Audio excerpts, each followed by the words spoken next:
Okay, so we've already done personal introductions. So we're going to start with a content warning. This is a tool that matches missing persons to unidentified remains. So you will see unidentified remains. It is not for the faint of heart, and that kind of comes with the package here.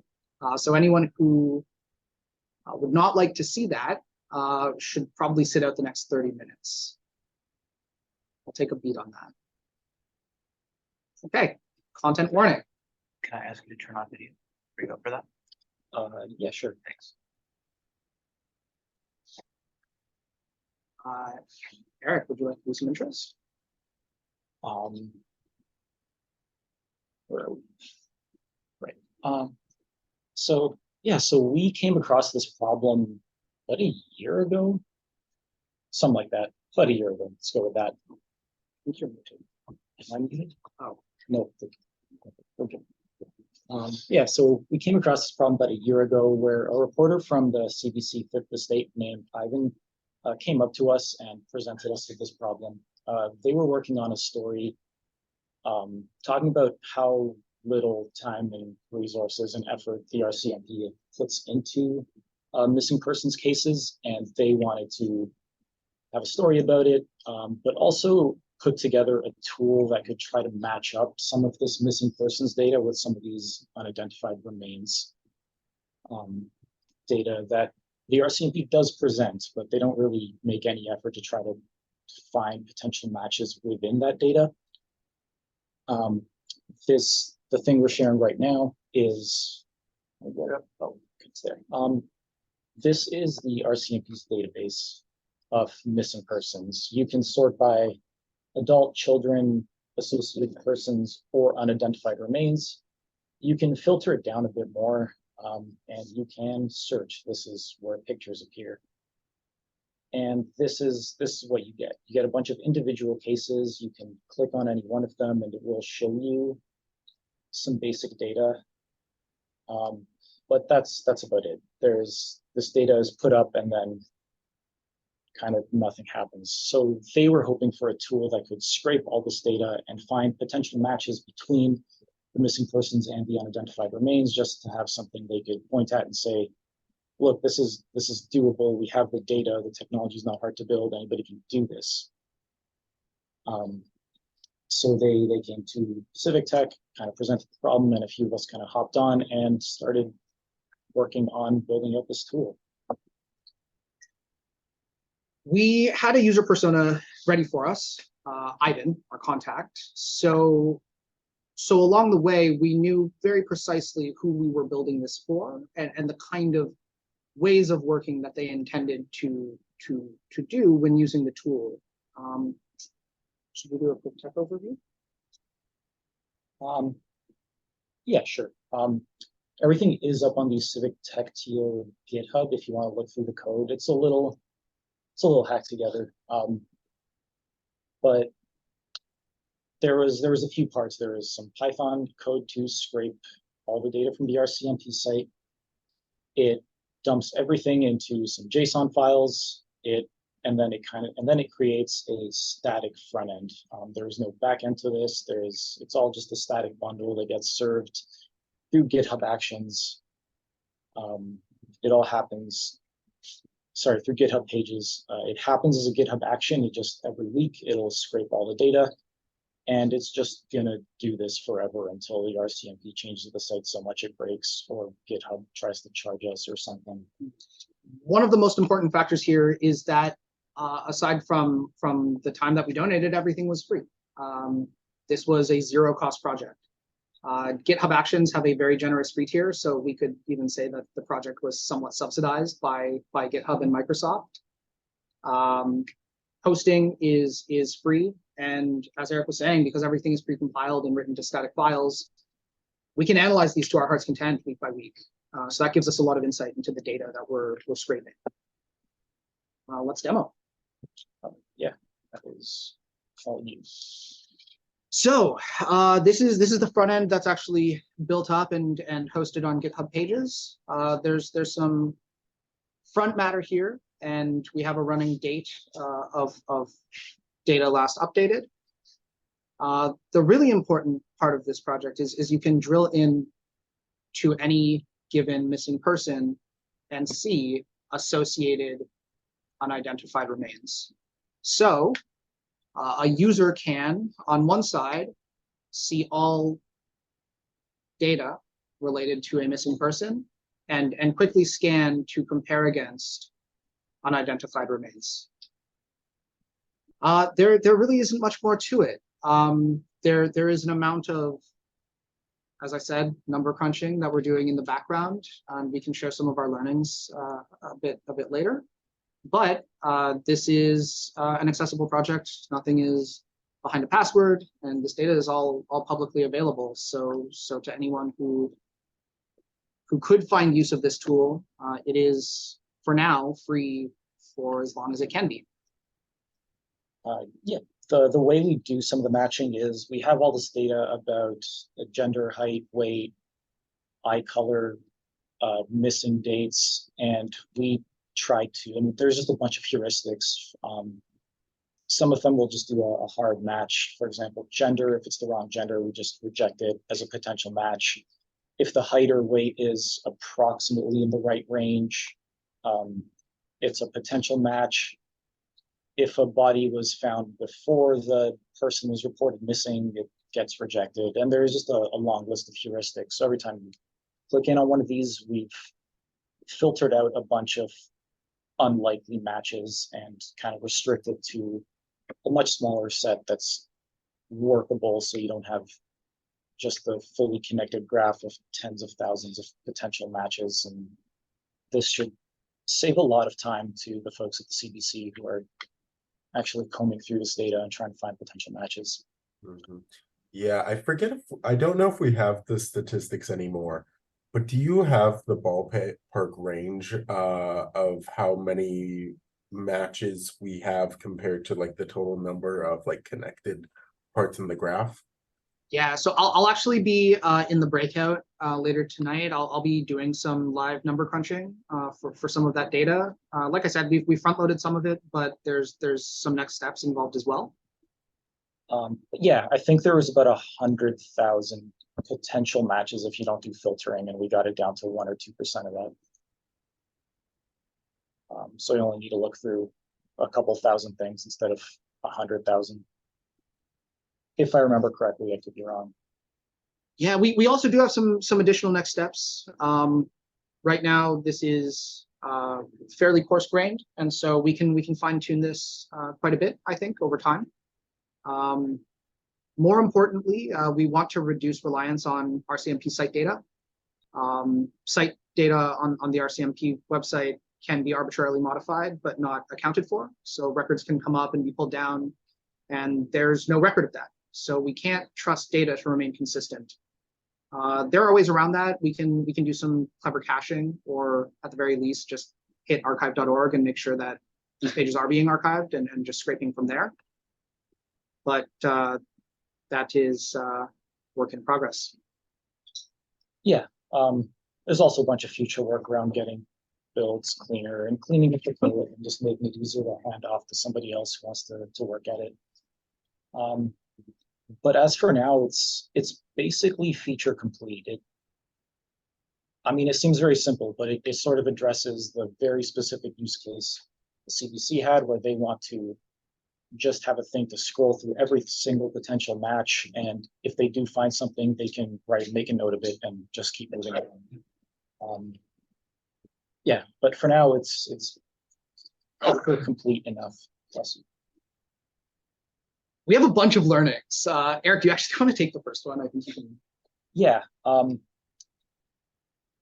So Civic Tech meetups are usually structured as Tuesday Hacknights. And I think we've seen every other long-running project learn this same lesson, and it was just our turn. Hacknights are a really bad time for getting any actual work done. There was just a constant stream of new people, and we find ourselves explaining the project every week to new people, and sometimes they'd show up again, but more often than not, they wouldn't. So we kind of find ourselves explaining the problem over and over, and we got really good at it, but we didn't actually do any work often. I would say like a lot of the work that was actually done was on the infrastructure side, typically over 3 or 4 hours on a Sunday, and on the front end side, kind of between the hours of 1 and 3 a.m. In Northern Ontario. So Hacknights are great for exploring the problem, but not necessarily a work time, because time is finite and bandwidth is limited. So onboarding people is hard. Another thing we learned is we can pretty easily find solutions with a zero cost approach.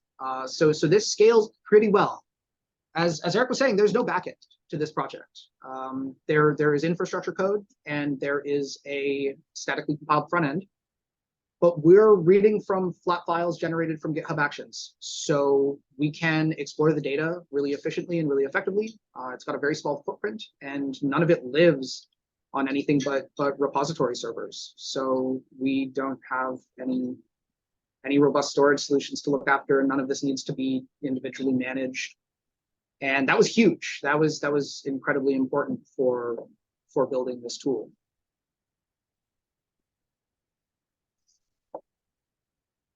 Another thing that helped us a lot was how narrowly defined this problem was. They had a very clear use case. They knew exactly what they'd want to do. So anytime we had something like a UI concern or something, or we weren't sure how to structure it, we really could just think, what is the one thing Ivan needs? Like, he just needs to scroll through potential matches, look at them left, like side by side, and see if it's a match. And that kind of answered all of the questions. So just having a single persona we had to worry about that was so clear cut made all of this really, really easy, because none of us are really UI or UX experts, but this made it easy. Yeah. I guess the last thing that I wanted to touch on is the use of language that we discovered. There were a couple learnings that we had in the process of actually parsing a lot of this data. And what started out as a gut feeling turned into something we could actually grab some numbers on. So one thing that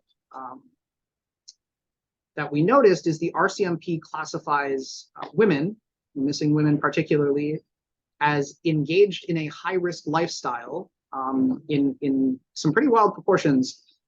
Women are 3 times more likely to be defined by the RCMP as engaged in a high-risk lifestyle than men. Indigenous people are 30% more likely to be labeled as such than non-Indigenous people. And 12 out of 17 women described that way are Indigenous women. And so we're crunching more numbers and we're gathering more data, but there are some trends, not necessarily unexpected trends, but trends. We can do a Q&A now.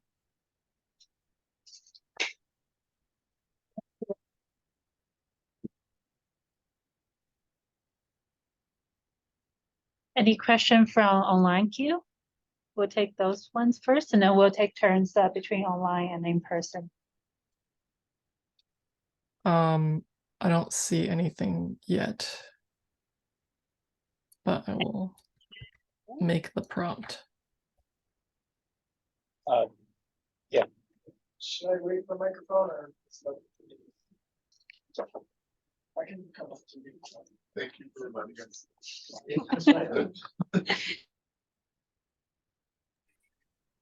Really cool project, by the way, guys. I think it's really cool how there's it's just like a GitHub action. I think that's sick.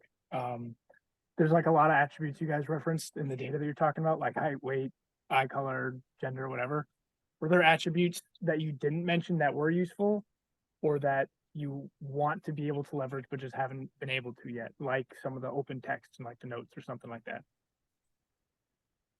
Yeah, we didn't do anything with anything in the descriptions. All the stuff like height and weight were just sort of a number. We'd have to parse units and stuff, but that was fairly doable. So we kind of took all the low-hanging fruit, but we'd have to do much more serious NLP if we wanted to use the descriptions or even stuff like the tattoos.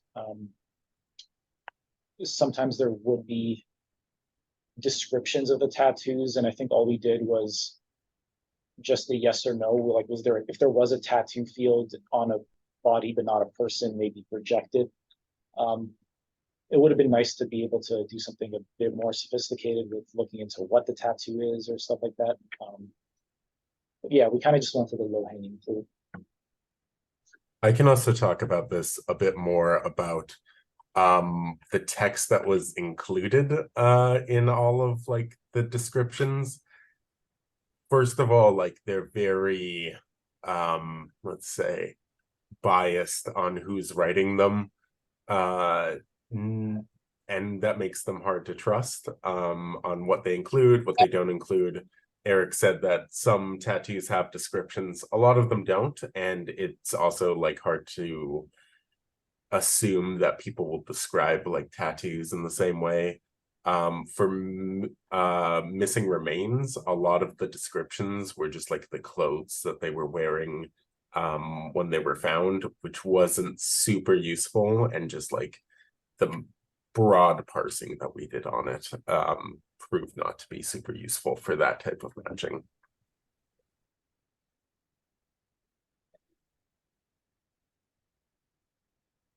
See another hand here.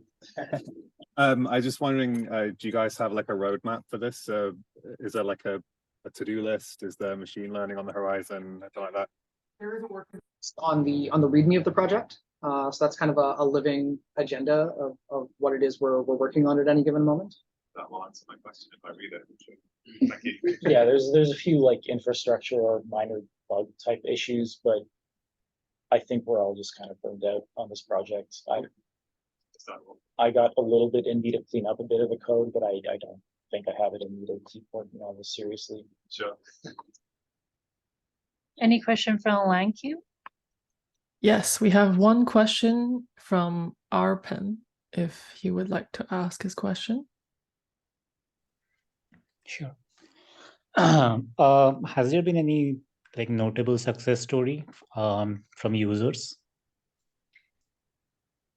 No, last we heard, the CBC had to pause the story, and none of us had the time or willingness to just go sit through tons of pictures. So nobody's put serious time into using it and finding anything. We did demo it to the CBC briefly, and they liked it and said they were looking forward to using it. But as far as I know, they haven't continued the story yet. Thank you.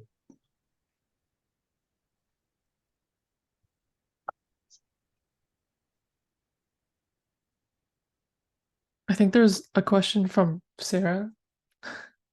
There you go. Hey, thanks. Great presentation. And I'm just wondering if you guys thought about or have put together any feedback for the people putting those together. It sounds like you have some sort of opinions on some biases and, you know, more information that you would like tattoos or maybe even more photos or something. Has there been consideration of giving that feedback to the people that are writing this? They affiliated with the RCMP. But you haven't like included it in the README or anything like that? Okay. Any other questions online or in person? There is a question from Sarah. Sorry, I missed you, Sarah. No, don't worry. Thanks for coming back around. Hey, really cool presentation. I really enjoyed the part where you said that when you were having trouble making decisions, it was easy because you could zero in on the exact user that you knew you were designing this for, like the exact user case. I was curious if there were any other, just while you were sort of knocking the idea around and building it out, if there were any other users that you thought it would be especially useful for that you just didn't make the decision to incorporate because you needed to focus. We kind of thought about it on and off throughout the entire process, but we really wanted to get this done for the CBC and then talk about other use cases later, which did lead to some weird decisions. Like our tool just doesn't have search at the moment, and then every time we demo it to somebody, they'd be like, have you guys thought about putting in search? And no, because the CBC doesn't, they just need to scroll through all of it. They're not trying to look for a particular person. They just want to look at every potential match. But every single other person, every other user who's thought about other use cases for this sort of tool has asked for search. But we've kind of been putting that off. This really was specifically for a guy named Ivan at the CBC. Sounds to me. I can close up. Thanks for doing this. Thanks for sharing it. It's been a cool project to kind of watch and learn from. I guess I'm sort of curious. Like I used to be a journalist. I came to Civic Tech as a journalist, and I'm curious if you have like advice or like thoughts for other journalists who might want to engage with the community or like learnings from that. Like kind of because I sometimes think that there's like an opportunity for more reporters and stuff to be kind of leveraging what we do here and partnering with folks like you. Yeah, absolutely. We did speak to Ivan briefly about future projects. One idea he was talking about was what's it called? A Freedom of Information Act thing. And this was like 2 weeks before the Globe and Mail announced their project. That was exactly the thing we were kind of in the first conversation about what would this thing look like. I guess our advice would be come talk to technical people and find out what's possible. I think the existence of Civic Tech really speaks to the amount of people who are willing to engage with this kind of work and these kind of ways of working. So the surface area is there, right? There are people who are here today, who are phoning in, who come week by week, who want to do the work. So long as people in positions to come and engage, keep coming and engaging, then the work will keep flowing. And then the last thing, Erik and Dyl already talked about this, but just as a reporter, if you want a tool, be super opinionated. We love that. We love to not have to make decisions and guess about what you want. Just tell us what you want, and that's fantastic.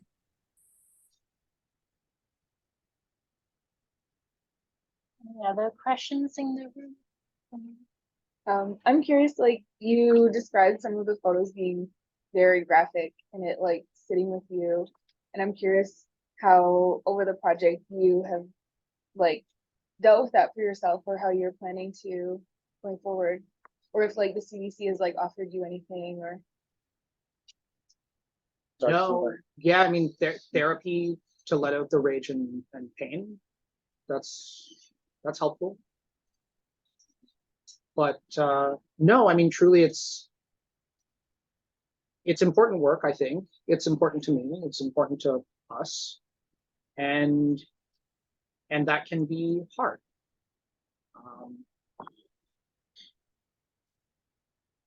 I'm glad I'm here. Yeah, it kind of just sucked. I think in dev mode we did at one point turn on cat pictures instead of real pictures. Yeah, actually, I can speak to that just as one of the learnings. Pretty quickly, we made a decision to not expose ourselves to those images over and over and over again. And so I was just a quick flag to say, hey, if we're in development mode, if this is running on a dev server, then just don't show those pictures. One of the next features that are being merged in is a consent mechanism, so that anyone who's visiting the site but isn't necessarily a journalist or immediately engaged in using the tool can deliberately opt into seeing those images as opposed to just being shown those images. That was maybe one of the better but later ideas that we had. So we'll call it a learning. Are there other ideas like that? Like I know you were saying you're gonna like take a break, but it's on GitHub. Others can like so down on it. Like what else? What other features? What other things might be?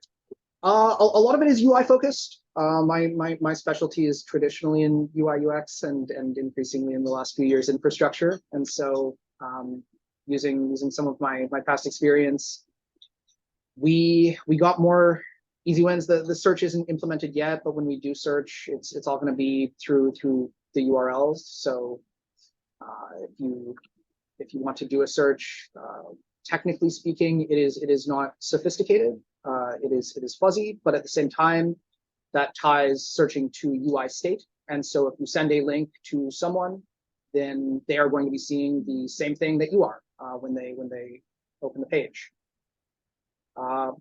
In an immediate sense, not necessarily super useful for our very specific use case, but in a more general sense, that will help. And that is the most requested feature from everyone who is not IBIN. So coming soon. Can you repeat that feature again? Oh, search, text search. Yes. So I have a question in kind of follow up to an earlier question about different ways that you do matching. And I know we discussed NLP potentially at some point. But like, is there any opportunity to do image search? I know we discussed about some images, obviously being maybe not usable due to, reasons. But like, is there something that, you thought about of like, for example, the images that you did show, I mean, one, it was different area of the face, but potentially there could have been some matches there based on the photos instead of just the other data that was present. Possible, and we talked about it briefly, but yeah, we really just went for the very simplest thing we could just to get this thing working and proven. But yeah, absolutely no reason couldn't do some image matching. There are some problems, like a lot of images are taken from completely different angles, or you might only get one reference image or something, which could make it harder, but it could surface good matches if the image recognition finds a good match. Yeah, one thing I will add is if someone has the interest or infrastructure, pull requests are welcome. I was just going to ask how we get involved if someone wants to help. What's the best way to start pull requests? Yeah, I mean, we're here most weeks. As Eric mentioned, we might not be on the project as often or with so much focus moving forward now that we've done handoff. So there is an amount that we can still do, but yeah. There's also a Slack channel. I think it's Proj Missing Persons or something like that. Reach out to us anytime. Yeah. Yeah. Cool. Thanks. Huh? There's a question. Oh, there's a question online. Q? Hi, yes, the question is from me. So I did look at the GitHub page and I was trying to open the app URL and it didn't work. I submitted a pull request. I jumped the gun a bit. If you clicked on the Netlify link in the README, that one's broken. Yes. It's a different GitHub page. Yeah, we can post the link in chat after this. We did some infrastructure tweaking. Okay. All right. Thank you. Any other questions, comments? I think you mentioned there were like 100. Are there 100 processed roughly by the system? No, I think there was a few thousand missing persons and a few thousand unidentified remains, and if you took every single potential match, there was 100,000 potential matches.